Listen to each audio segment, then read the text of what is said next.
for giving me an opportunity to have an interaction with you.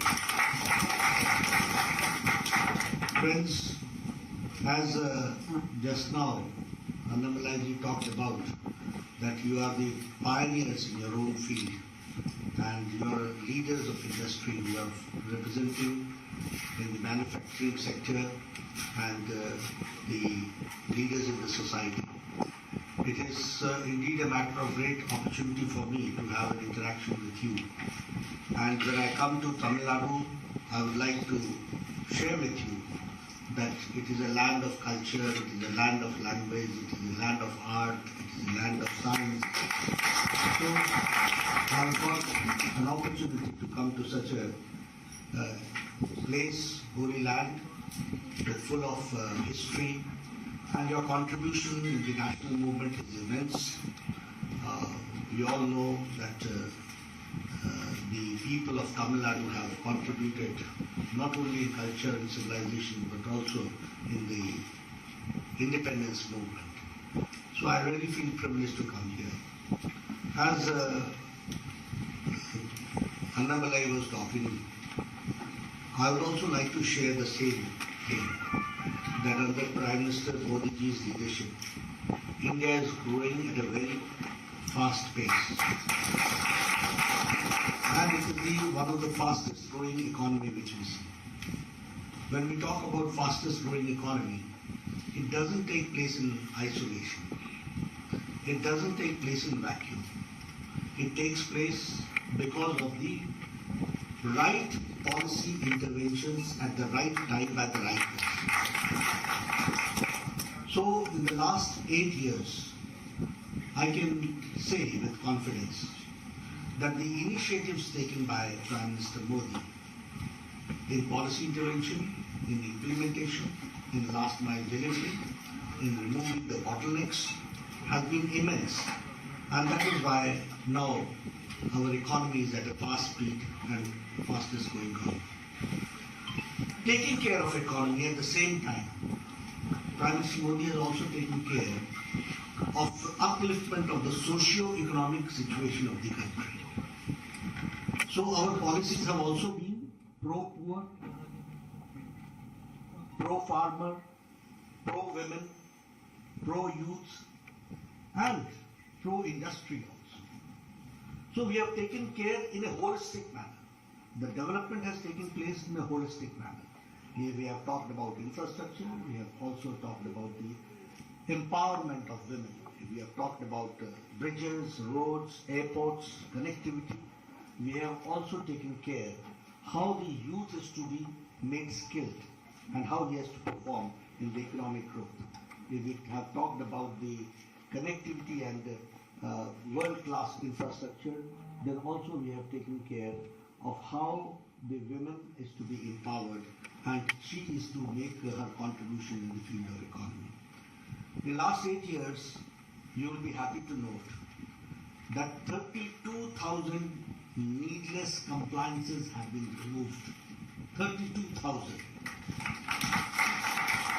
That means you can understand what type of paperwork must be there and what type of hindrances and clearances and license Raj must have been there. And now we can say with confidence that 32,000 compliances have been removed only to bring pace to the whole, to the economic world. We have also, I would also like to share with you that the total foreign direct investment is now of 5 lakh crores.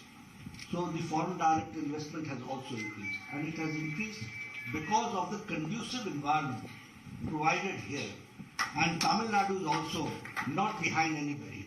You have also taken a lot of initiative to see to it that the foreign direct investment takes place. And if I talk in terms of percentage, from UPA time, it is the increase in 65% as far as the foreign direct investment is concerned. If I talk about GST, people are doing business in multiple states without hassles. Now GST has, in a way, the taxation process has become a holistic, and it has cleared many hindrances which used to be there. And I call them as economic barriers. All those barriers have been removed. If I talk about on-road, you used to see previously that there used to be a line of trucks standing and waiting for 5 hours, 4 hours only to get taxation cleared. And the amount of time loss, the amount of petrol loss, the amount of other things lost, the manpower loss, if you calculate all those things, you will understand that how GST has brought change in the whole economic world that we have to understand. Today we can say that in GST, pre-GST, the taxation was 23%, and now the taxation is 18%. And all with your consent, with the consent of the states, which has been done. So it is participatory also, and at the same time the obedience level, the levels of the taxation has also increased because of GST. If I talk about MSME sector, I can say that the manufacturing output is between 35 to 38% increase. So the MSME sector has also increased there, and the participation is 35 to 38%, which we have to understand. The American Express survey pointed out that it was 83% MSME have benefited from the Prime Minister Make in India initiative. So 85% people have been benefited because of this Make in India initiative. The India's electronic exports has doubled. It is now 88.6 thousand crores 9 months ago. So we can understand how country is, and all this I'm talking after Corona. When there is a slowdown, universally slowdown, then we are maintaining the pace that we have to understand. In pharma exports, we have doubled from 71.8 thousand crores. Now it is 1,94,000 crores, which has increased. So in pharma sector also, the production has been improved and it is now doubled. And as I said, that the world is facing an economic slowdown, but we have been able to maintain the pace, and our exports have increased by 37%. So we are going towards the Atmanirbhar Bharat that we have to understand. And if I talk about the IMF paper that found that extreme poverty level is less than 1%. And you will also be happy to note that the BPL levels have reduced by 10%. The BPL below poverty line has also reduced by 10%, and extreme poverty is now only 1% left that we have to understand. If I talk about the production linked incentive, 2.4 lakh crores are envisaged for the incentives and will add 4% to our country's GDP. So this production linked incentives, this is also going to bring a lot of sea change in the production levels also, and also in the overall economic situation of the country that we have to understand. If I talk about the developments, I'm here in Madurai. I can say that 550 crores have been allotted for the International Airport Madurai, and 633.17 acres of land is required. I'm sorry to say that Tamilnadu government has only given us 543 acres. But still we are working and we are trying to secure that the Tamilnadu government gives us the land so that we go fast in making Madurai the international standards with the new terminal and all the developments has to take place. And for that 550 crores have been allocated for Madurai, for better connectivity and improved logistics and handling capacity. If I talk about Pradhan Mantri Kaushal Yojana, 524 youngsters from Madurai have been trained and they have been certified also. If I proudly talk about, my friend is here, he used to come and meet me when I was the health minister.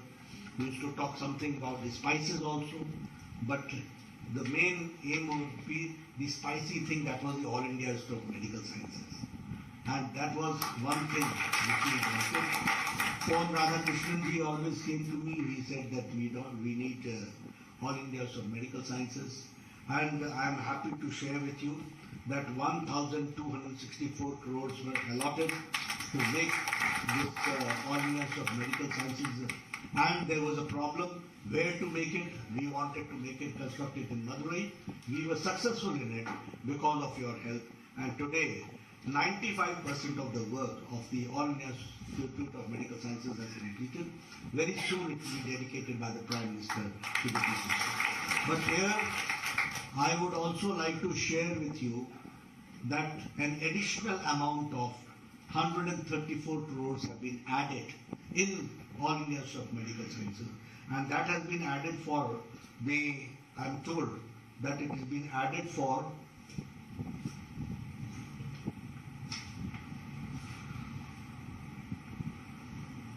For 150 bedded infection disease block is added. 164 crores has been added because of that.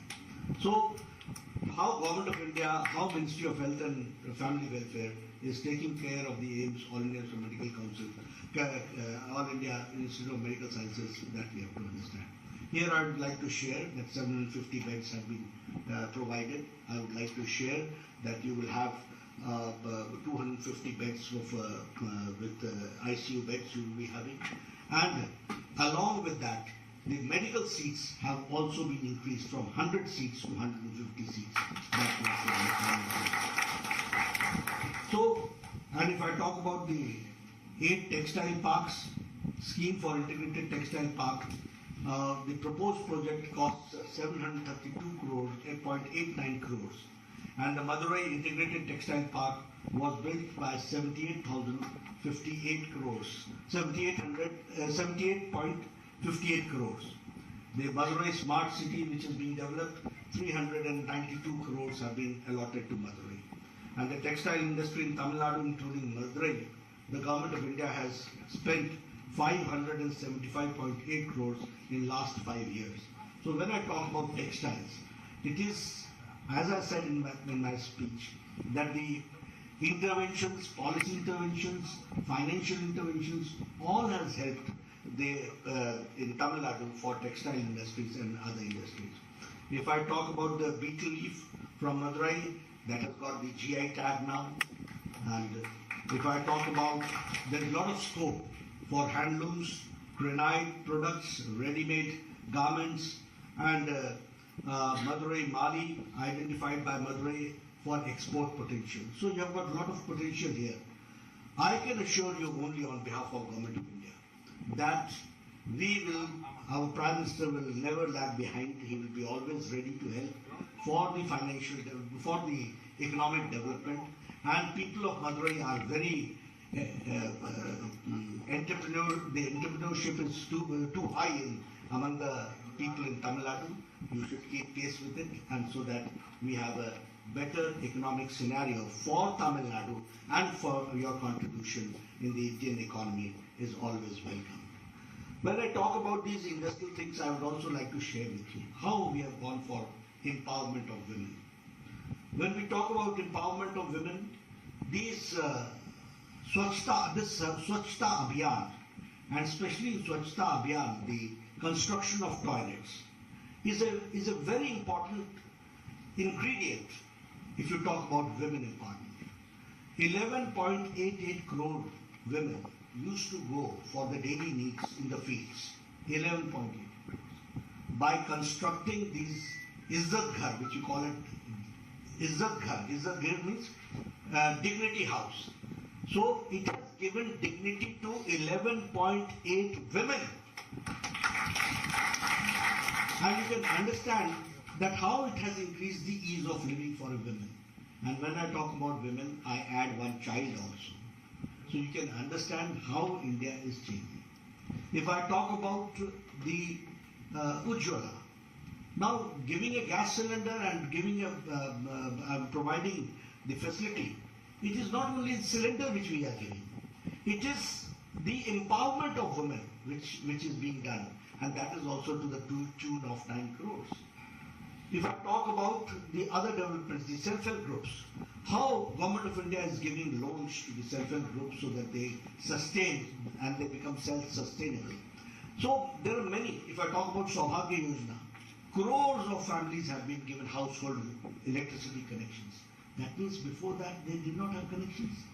In this country, 18,000 villages did not have electric connections.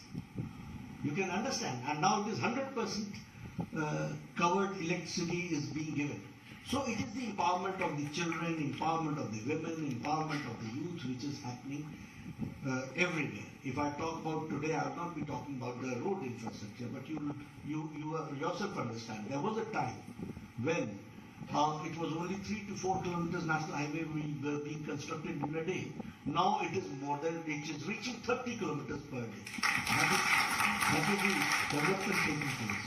4 lanes, 6 lanes, Sagarmala, all those projects are going on. And you can see on the roads also how development is taking place. And it's world-class development which is taking place. So friends, I would like to only conclude by saying that the Bharatiya Janata Party, under the dynamic leadership of Prime Minister Modi, is going forward, and the country is going forward in all directions, internationally also, nationally also, economically also. All these aspects have been taken care of. Now Corona. If I talk about Corona, we should understand how Corona management was done by Prime Minister Modi. Because it was, for all leaders of the country, it was in a way a test. It was in a way, who will manage how? And I would like, we proud Indians can say that Prime Minister Modi's Corona management has been worldwide accepted. You see, America could not decide whether they should go for lockdown or they should go for economic survival. Europe could not decide whether they should go for lockdown or for economic survival. They having better health facilities than us. Their health facilities we saw, they crumbling down. And they were restless also and they were helpless also. But here, with 130 crore people in our country, Prime Minister Modi took a very timely, aptly, boldly decision of lockdown. Because at that point of time, we did not produce even one PPE kit. At that point of time, we did not have masks. At that point of time, we did not have isolation beds. At that point of time, we did not have isolation centers. At that point of time, we did not have quarantine centers. But in 2.5 months, he made India ready for it, and we had in thousands isolation centers. In lakhs, we had isolation beds.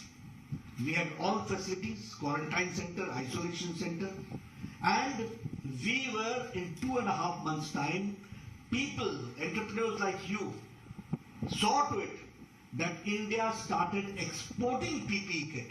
We became self-sufficient and we started exporting also PPE kit. This is how India worked. I, being a health minister, I can share with you. This country has seen that it has taken 25 years for tuberculosis medicine to come to India. We have seen 7 years for tetanus medicine to come to India. For pulse polio program, we could start only after 25 years or maybe 28 years. Japanese encephalitis, the medicine was ready into 1906 in Japan, but it reached India in 2600 years later. But Corona, the first case came in Kerala, I suppose that was in January 2020. That was the first case reported. And in April 2020, Prime Minister Modi had set up a task force. He invited the pharma industry, he invited the scientists, he gave them financial support, and within a short span of 9 months, 2 indigenous vaccines were produced by India. And we had the largest and the fastest vaccination program. Today, 217 crores, double dose, along with booster dose. We are all sitting here wearing that Suraksha Kavach which has been given by Prime Minister. we are sitting all very close to each other, nobody is wearing masks. This all has happened because of the timely intervention and the right intervention by our Prime Minister. So this we have to understand. And India has now given to 100 countries 25 crores of doses, out of which 2.5 crores has been given to 48 countries free of cost. So this you can understand how India is now. अब ये लेने वाला India नहीं है, देने वाला India. So all these changes have taken place, COVID management, other things. Now, yesterday you see in United Nations General Assembly, Prime Minister Modi ji was quoted his talks with Putin. You understand that when in Ukraine, our children were there and there were approximately 23,000 students were there.